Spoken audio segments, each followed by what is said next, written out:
गिरा अर्थ जल वीचि सम कहियत भिन्न न भिन्न। गिरा यानी शब्द होता है, अर्थ यानी अर्थ। शब्द और अर्थ जल और वीची के समान होते। वीची ने लहर, समुद्र में लहरें उठती हैं। समुद्र का जो सौंदर्य है या समुद्रत्व है लहरों के कारण।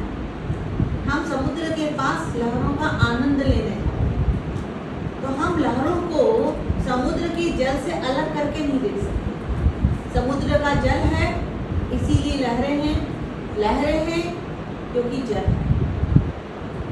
तो इसी तरह से कहा गया रघुवंश में, कालिदास कहते वागर्ता विसंप्रक्तो वागर्ता प्रतिपद्ये जगता पितरो वंदे पार्वती पति। वाक और अर्थ, शब्द और अर्थ की महिमा को इसमें बताया गया है। तो जैसा मैंने कहा शब्द और अर्थ अन्योन्याश्रित है। अगर कोई शब्द है तो उसका कोई अर्थ होगा, अगर अर्थ है तो निश्चित रूप से उसका कोई शब्द होगा। अर्थ से मतलब होता है, जैसे हमने कहा पानी है, अर्थ है। पानी जो वस्तु है वो अर्थ है, उसके लिए शब्द है, नीर है, पानी है, जल है, वो सब शब्द है। तो जब हम भाषा की बात करते हैं और हर देश की अपनी एक भाषा होती है, या हम कहें कि राष्ट्र और राष्ट्रभाषा दोनों अन्योन्याश्रित हैं। आप देखिए कि आप दुनिया के किसी भी देश का नाम लेंगे तो आपको उनकी भाषा का बोध होगा। जैसे आप कहें चीन तो बोध होगा चीनी भाषा, आपने कहा जापान जापानी भाषा, आपने कहा स्पेन स्पेनिश भाषा, जर्मन जर्मनी भाषा। कोई भी नाम आप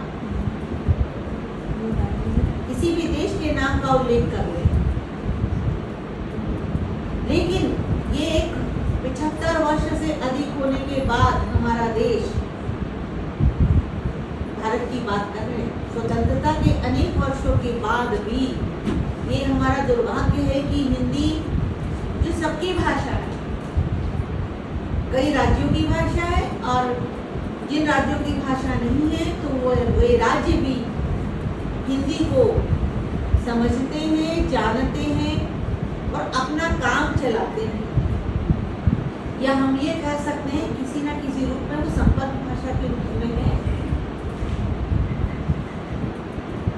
तो मैंने कहा जैसे हमारा दुर्भाग्य है कि राष्ट्रभाषा का दर्जा हिंदी को नहीं मिल पाया। राज्य भाषा है,